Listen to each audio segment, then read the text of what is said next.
Hi, welcome back to Nana's Nook. Do you have a favorite book? I think that is one of the hardest questions anybody asks me because I have so many favorite books. But one of my favorite books is the one I'm going to read today, Horton Hatches the Egg by Dr. Seuss. I love this book. I hope you will too. Let's start. Sighed Maisie, a lazy bird hatching an egg. I'm tired, I'm bored, and I've kinks in my leg from just sitting here day after day. It's work. How I hate it. I'd much rather play. I'd take a vacation, fly off for a rest, if I could find someone to stay on my nest. If I could find someone, I'd fly away free. Then Horton the elephant passed by her tree. "Hello," called the lazy bird, smiling her best. "You've nothing to do, and I do need a rest. Would you like to sit on the egg in my nest?" The elephant laughed. "Why, of all silly things, I haven't feathers and I haven't wings. Me on your egg? Why, that doesn't make sense. Your egg is so small, ma'am, and I'm so immense." "Tut, tut," answered Maisie. "I know you're not small, but I'm sure you can do it. No trouble at all. Just sit on it softly. You're gentle and kind.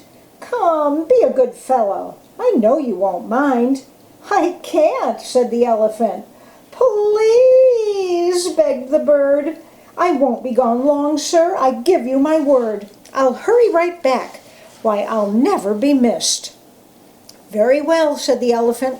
"Since you insist you want a vacation, go fly off and take it. I'll sit on your egg and I'll try not to break it. I'll stay and be faithful. I mean what I say." "Toodaloo," sang out Maisie, and fluttered away. The first thing to do," murmured Horton. "Let's see. The first thing to do is to prop up this tree and make it much stronger. That has to be done before I get on it. I must weigh a ton."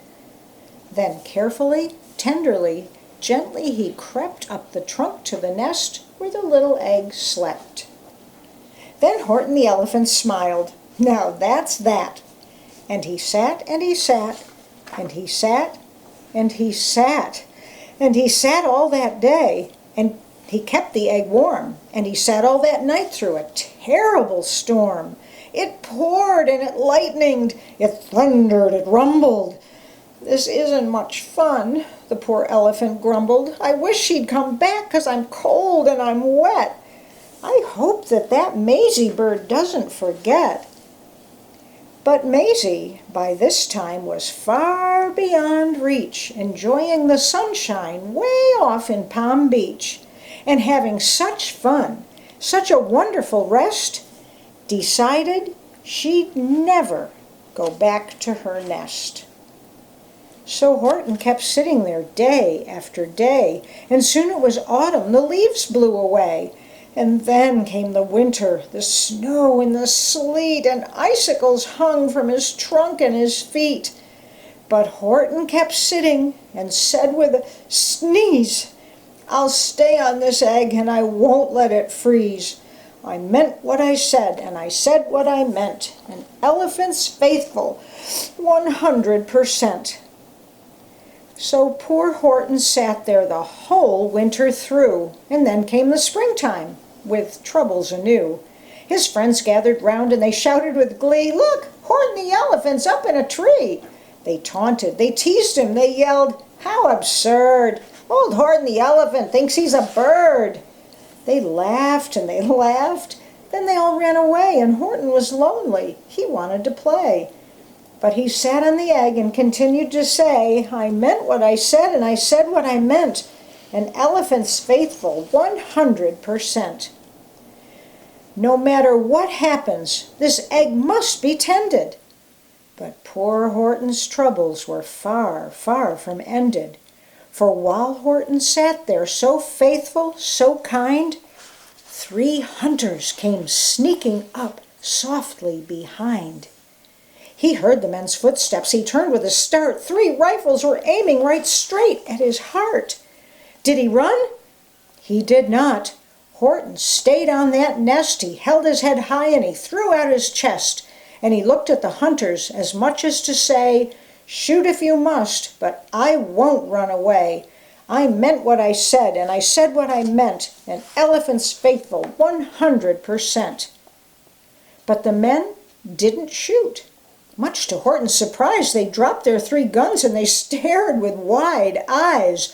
"Look!" they all shouted. "Can such a thing be? An elephant sitting on top of a tree!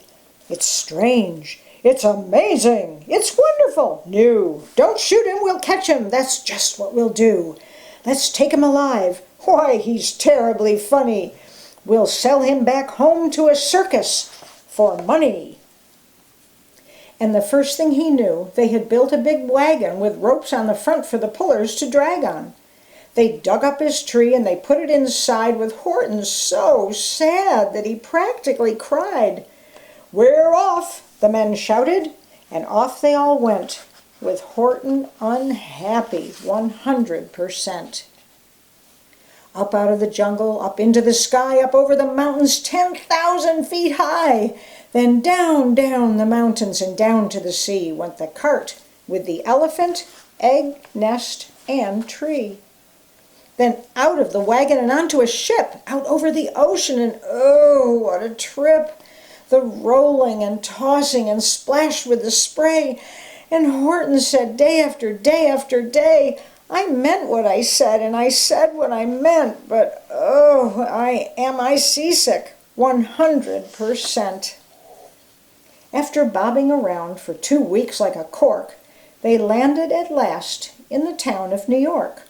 "All ashore!" the men shouted, and down with a lurch went Horton the elephant, still on his perch, tied onto a board that could just scarcely hold him. Bump! Horton landed, and then the men sold him. Sold to a circus. Then week after week they showed him to people at 10 cents a peek. They took him to Boston, to Kalamazoo, Chicago, Weehawken, and Washington, too. To Dayton, Ohio, St. Paul, Minnesota, to Wichita, Kansas, and Drake, North Dakota. And everywhere thousands of folks flocked to see and laugh at the elephant up in a tree. Poor Horton grew sadder the farther he went, but he said, as he sat in that hot, noisy tent, "I meant what I said, and I said what I meant. An elephant's faithful 100%. Then one day, the circus show happened to reach a town way down south, not so far from Palm Beach. And dawdling along way up high in the sky, who, of all people, should chance to fly by but that old good-for-nothing bird runaway Maisie, still on vacation, and still just as lazy. And spying the flags in the tents just below, she sang out, "What fun! Why, I'll go to the show!" And she swooped from the clouds through an open tent door. "Good gracious!" gasped Maisie. "I've seen you before." Poor Horton looked up with his face white as chalk. He started to speak, but before he could talk, there rang out the noisiest ear-splitting squeaks from the egg that he'd sat on for 51 weeks.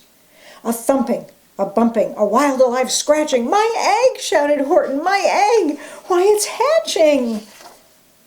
"But it's mine!" screamed the bird when she heard the egg crack. The work was all done. Now she wanted it back. "It's my egg!" she sputtered. "You stole it from me! Get off of my nest and get out of my tree!" Poor Horton backed down with a sad, heavy heart. But at that very instant the egg burst apart, and out of the pieces of red and white shell from the egg that he'd sat on so long and so well, Horton the elephant saw something whiz. It had ears and a tail and a trunk just like his. And the people came shouting, "What's all this about?" They looked and they stared with their eyes popping out. Then they cheered and they cheered and they cheered more and more. They'd never seen anything like it before. "My goodness, my gracious," they shouted. "My word, It's something brand new. It's an elephant bird. And it should be. It should be. It should be like that. Because Horton was faithful. He sat and he sat. He meant what he said, and he said what he meant. And they sent him home happy. 100%. The end. I hope you enjoyed Horton Hatches the Egg. I know there's also a book, Horton Hears a Who. A lot of good Dr. Seuss books. I'll see you next time in Nana's Nook.